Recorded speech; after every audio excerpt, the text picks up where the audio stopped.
Assalamualaikum warahmatullahi wabarakatuh. Kumaha kabarna barudak?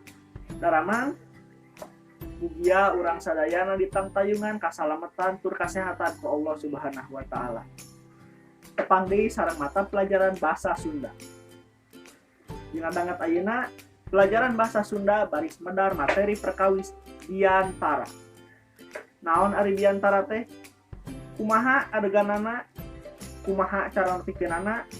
Sarta naon wae basa anu dipake pikeun mamanisna.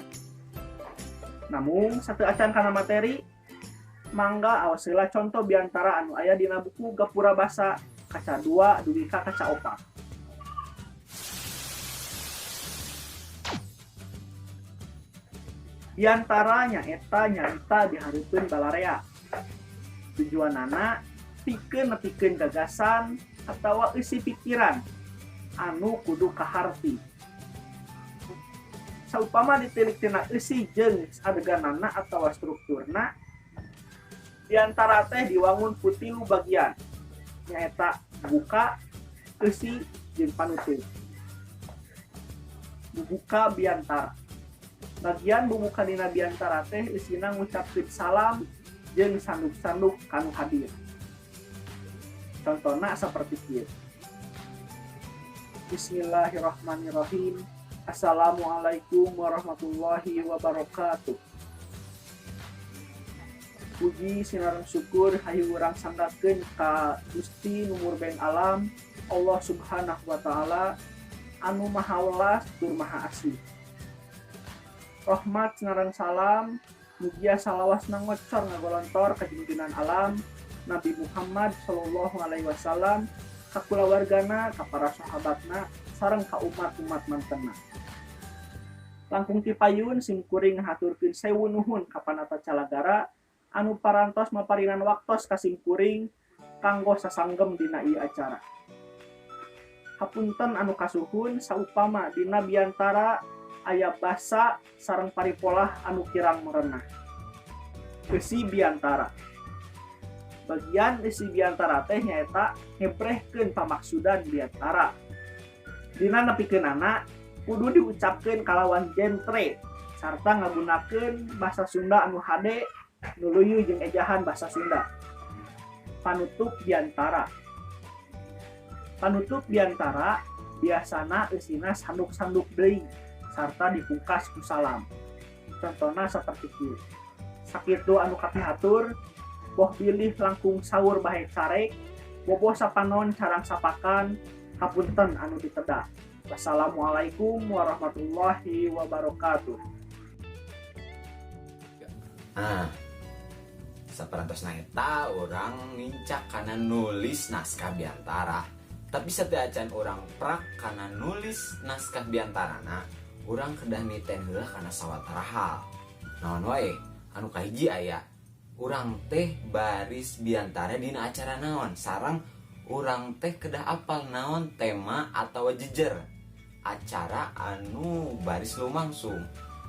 Nah kedah niten kadinya lantaran tina 2 hal eta ku urang kedah diluyukeun heula sareng eusi biantara anu ku urang baris didugikeun engkina supados teu aya dina istilahna pacarokokon atanapi ya biasa luyu sareng acara anu baris dilakonan.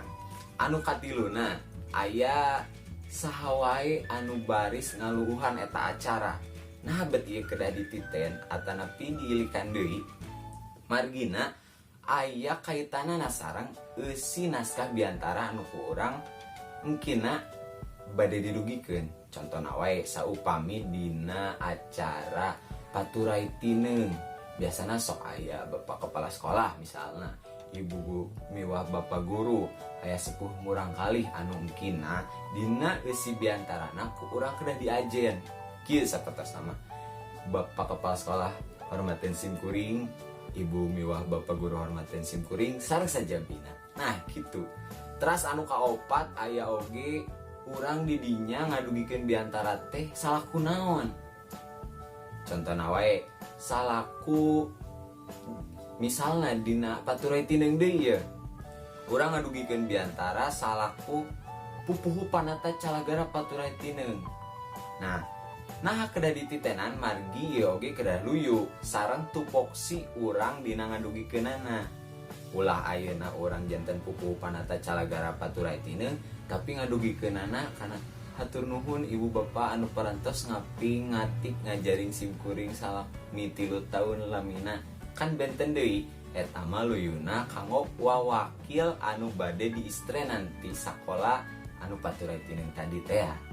Gitu. Saupami sadayana parantos kapaham tinggal prak we urang nyerat naskah biantara. Ayeuna urang lebet kana padika biantara. Aya sababaraha hal nu kudu diperhatikeun nalika urang rek ngalakukeun biantara. Di antarana nyaeta sora, lentong, wirahma, nada, paroman, jeung pasang peta. Nu kahiji nyaeta sora. Sora nu dipake kudu bedas sangkan kadenge ku balarea nu aya di eta tempat sarta bentes dina ngedalkeun kekecapanana. Nu kadua nyaeta lentong.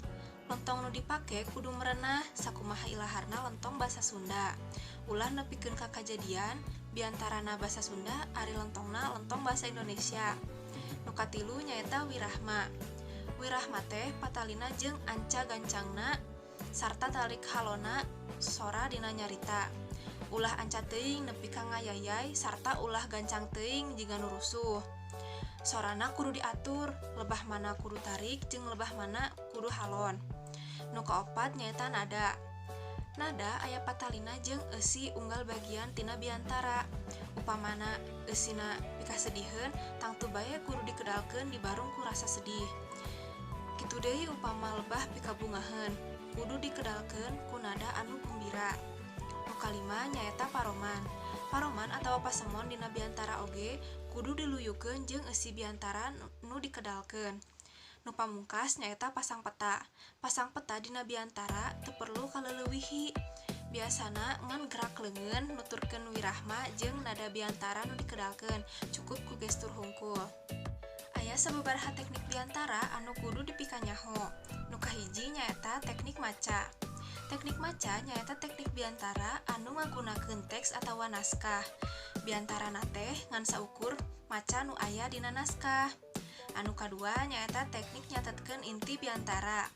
Ieu teknik teh nyaeta teknik biantara anu nyatetkeun piomongeun atawa hal-hal nu penting anu rek ditepikeun nalika biantara. Anu katilu nyaeta teknik nalar. Teknik nalar nyaeta teknik biantara anu henteu ngagunakeun teks atawa naskah. Biantarana teh ditalar satimu-timu harita. Istilah anu populer namah nyaeta ditambul. Sanajan biantarana dibaca umpamana, tapi ari maca biantara mah macana di hareupeun balarea. Kulantaran kitu, macana ulah kajongjonan nempo kana naskah bari henteu malire kanu araya. Tetep kudu aya kontak jeung nu ngadengekeun biantara. Copelna ku cara sakali-kali neuteup ka balarea anu keur ngadengekeun biantara urang. Anu salajengna aya ngagunakeun mamanis basa. Dina contoh panutup nembe aya ungkara. Nah, dina tadi kalimat teh aya ungkara langkung saur bahe carek bobot sapanon carang sapakan. Tah eta kekecapan teh kalebet kana mamanis basa. Ari harti namanya kitu-kitu keneh menta hampura bisina aya kekecapan anu teu merenah kadengena. Nah, dina mamanis basa oge minang kapanggih dina biantara, khutbah atawa karya sastra. Nah, maksudna mah pikeun ngantepkeun eusi anu rek ditepikeun. Aya oge anu ukur panyari hungkul sangkan ditepikeun teh leuwih antep jeung leuwih merenah kadengena. Anu sok dipake dina mamanis basa ilaharna saperti babasan, paribasa, purwakanti jeung sisindiran. Anu kahiji aya contoh babasan sapertos di luhur ieu. Anu jadi contoh mamanis basana nyaeta Balung Bang Timur, Jalan Gede Sasapuan, Caang Bulan 14. Salajengna aya contoh paribasa, urang tinggal heula di dieu kalimatna. Tah anu jadi contoh paribasana nyaeta mamatahan ngojai ka meri. salajengna aya Purwakanti tadi ya contohna. Nah anu janten contoh Purwakantina nyaeta Pondok Nyogok Panjang Nyugak. Salajengna aya contoh Wawangsalan tah ieu kalimatna tah. Nah anu janten contohna nyaeta Tutut Gunung Keong Reuma Sumangga Gerarek Calik. Nah anu pamungkas nyaeta aya Paparikan tah ieu contohna Paparikan teh. Anu jadi contoh paparikan anu mana nya anu saninten buah saninten dibantun ku parapatan haputen abi haputen bilih aya kalepatan. Nah, alhamdulillahirabbil alamin. Pada ranti kelompok 3 parantos lekasan ngeunaan biantara hatur nuhun kana perhatosanana. Wassalamualaikum warahmatullahi wabarakatuh.